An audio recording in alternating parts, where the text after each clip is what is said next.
couvrir le financement des infrastructures, la couverture sociale, les soins de santé et l'éducation, entre autres.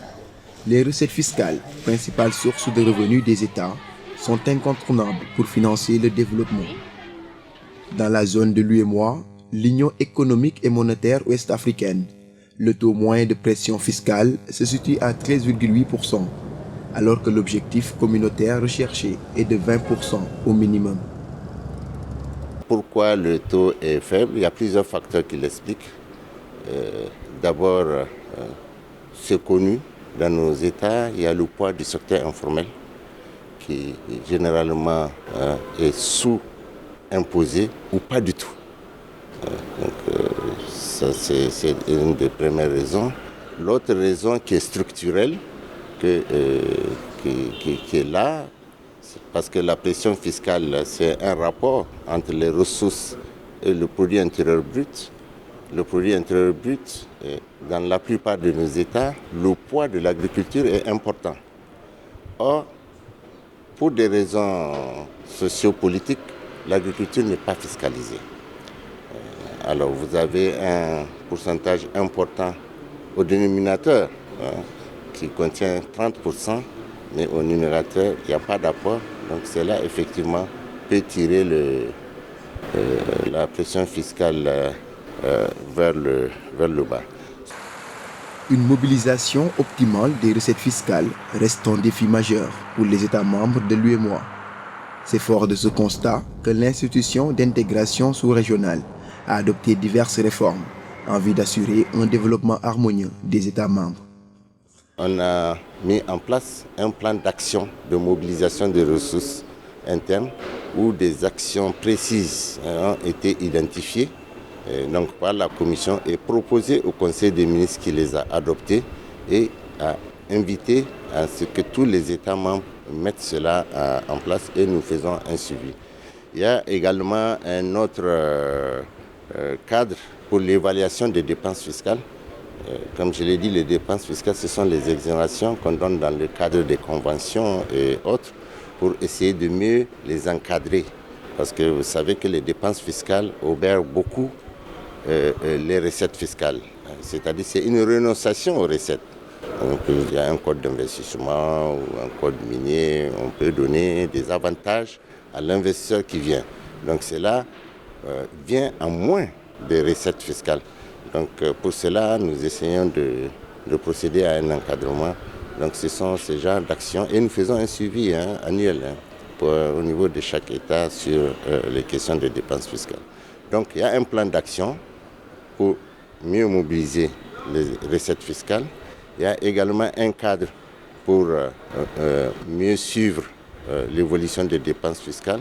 Et également, nous avons mis un programme de transition fiscale pour permettre d'élargir l'assiette fiscale dans l'ensemble de nos États afin d'atteindre l'objectif. Pour une mise en œuvre optimale de ces réformes, un séminaire de partage d'expériences en matière de collecte fiscale s'est tenu récemment à Dakar, la capitale du Sénégal.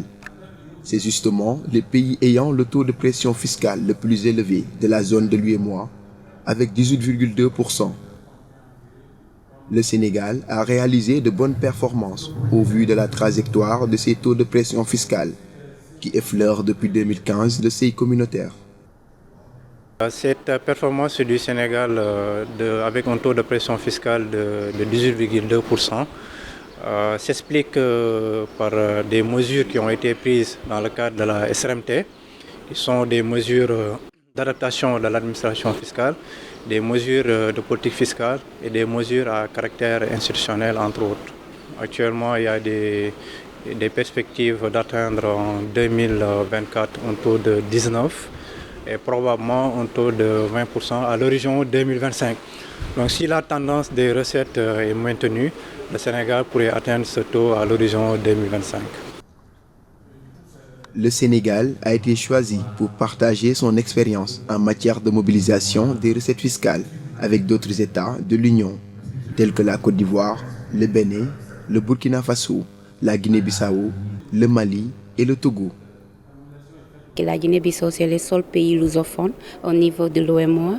On va partager l'expérience avec les autres pays francophones et on verra comment on va augmenter notre taux de pression fiscale au niveau du pays. Déjà, c'est une réforme qu'on commence à faire au niveau des régies financières, surtout dans la direction générale des impôts. Le séminaire travaille sur le taux de pression fiscale. Bien que les recettes sur la période 2018-2022 soient très bonnes, le taux de pression fiscale en Côte d'Ivoire est à améliorer. Parce que ce taux est de 13%, qui est un peu en deçà des normes de l'UEMOA. Il est important d'échanger entre pays, parce qu'il y a des pays qui ont fait des efforts énormes, qui tendent vers les 20% en termes de normes communautaires. Donc il est important de partager les expériences pour que la Côte d'Ivoire bénéficie aussi de ces expériences, les mettre en pratique pour aller dans le sens de la norme communautaire de 20%. Nous avons un certain niveau de mobilisation satisfaisante, mais pas suffisante au regard des besoins du pays qui sont très très nombreux de nos jours. Donc la participation à ce séminaire d'échange et de partage permettra d'optimiser ce que nous faisons et surtout d'atteindre des sommets de recouvrement qui puissent satisfaire les besoins du pays. Parce qu'avec cette expérience des uns et des autres, nos insuffisances seront corrigées et ce que nous faisons bien, nous allons l'améliorer davantage, ce qui permettra à terme d'avoir suffisamment de recettes. Parce que c'est cela, en fait, c'est ce qui est recherché. Et si nous sommes ici, c'est pour améliorer ce qui ne va pas et encore raffermir ce que nous faisons davantage. À la suite de cette importante rencontre entre régies financières, qui a également vu la participation d'institutions de référence dont le FMI, le Fonds monétaire international, la commission de l'UEMOA fera un compte-rendu des conclusions au Conseil des ministres. Le processus conduira à des recommandations aux États membres dans le but d'améliorer les recouvrements.